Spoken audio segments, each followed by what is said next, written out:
मिस्र था कभी जो खो गया, यूनान था कभी जो खो गया, हड़प्पा था कभी जो खो गया, बेबीलोन था कभी जो खो गया। कितनी सभ्यताएं आई और चली गई, लेकिन भारत जिसकी परंपरा इतनी पुरानी होने के बावजूद भी आज भी अपना अस्तित्व बनाए रखा है। मार्क ट्वेन लिखते हैं, भारत एक महान देश है। यह नवजातियों को पालने का पालना है। जहां मानव जातियों का जन्म हुआ, भारत की धरती मानव इतिहास की माँ है, भारत की दादी है, महान परंपराओं की परदादी है।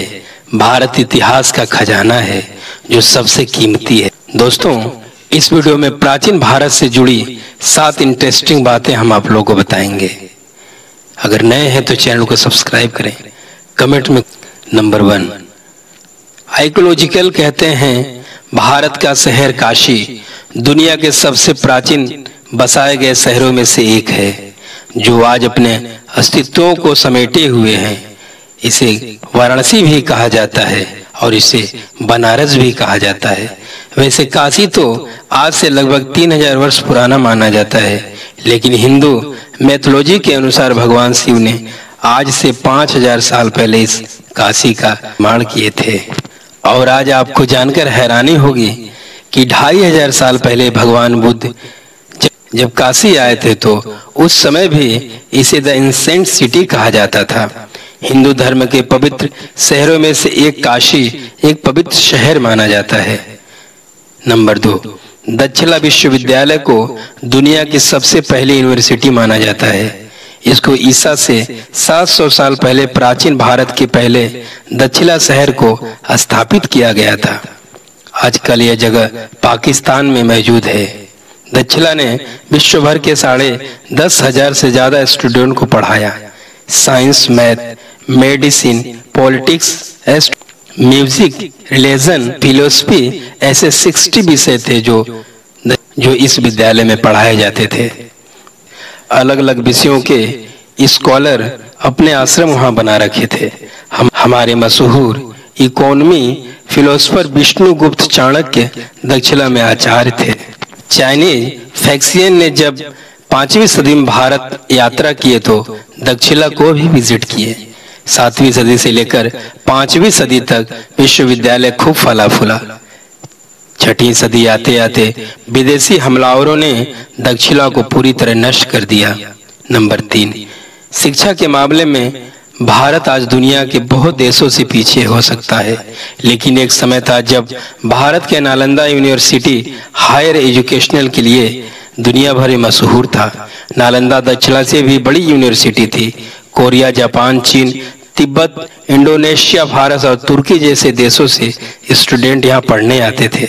नालंदा का एग्जाम इतना ज्यादा कठिन था कि कुछ ही बच्चों का एडमिशन हो पाता था। नालंदा के बारे में आज ज्यादा जानकारी मिलती वो फेमस चाइनीज ट्रैवलर सोंगजांग से मिलती है, जो 7वीं सेंचुरी में भारत आए थे। सोंग ने भारत यात्रा के 2 साल नालंदा में बिताए। सोंग लिखते हैं, जब मैं वहाँ का स्टूडेंट था तो लगभग वहाँ पे 10,000 बच्चे पढ़ा करते थे और 1510 आचार्य थे। 12वीं शताब्दी के अंत में तुर्की हमलावर बख्तियार खिलजी ने नालंदा को जलाकर पूरी तरह से नष्ट कर दिया। किसी जमाने में नालंदा एक बेहद खूबसूरत यूनिवर्सिटी हुआ करता था और आज उसके सिर्फ खंडहर के अवशेष ही मिलते हैं। नंबर 4, माना जाता है ईस्ट वैली से भारत का इतिहास शुरू हुआ। यह दुनिया के 3 सबसे प्राचीन सभ्यताओं में से एक थी। मेसोपोटामिया, एंशिएंट इजिप्ट और ईस्ट वैली। दोस्तों, माना जाता है कि इंडस वैली एक एडवांस सभ्यता थी। सिंधु घाटी सभ्यता के बारे में यह माना जाता है कि 3300 ईसा पूर्व से लेकर 1300 ईसा पूर्व तक इसका अस्तित्व रहा, लेकिन नई डिस्कवरी यह बताती है कि यह सभ्यता आज से लगभग 8000 साल पुरानी है।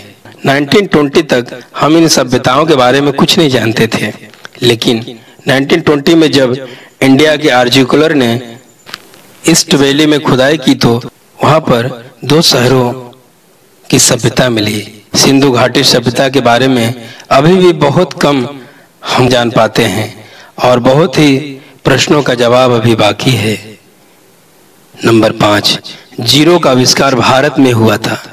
भारत के 2 महान मैथमेटिशियन ब्रह्मगुप्त और आचार्य भट्ट को क्रेडिट जाता है।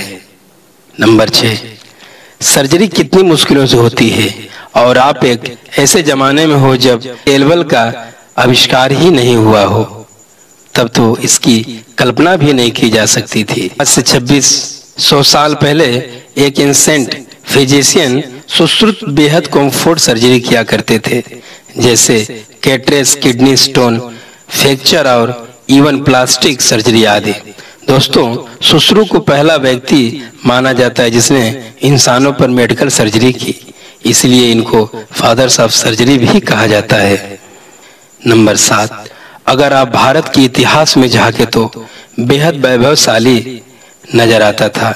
ब्रिटिश रूल से पहले भारत दुनिया के सबसे अमीर देश में से एक था। यूं ही नहीं, भारत को विश्व में सोने की चिड़िया कहा जाता है। दोस्तों, हैरानी की बात यह है कि इस देश के खोज ने अमेरिका की खोज करवा दी। जैसे कोलंबस जो भारत के लिए निकले थे, गलती से अमेरिका चले गए। कोलंबस के महज कुछ साल बाद वास्को डी गामा भारत के जमीन पर कदम रखने वाला पहला यूरोपियन व्यक्ति था।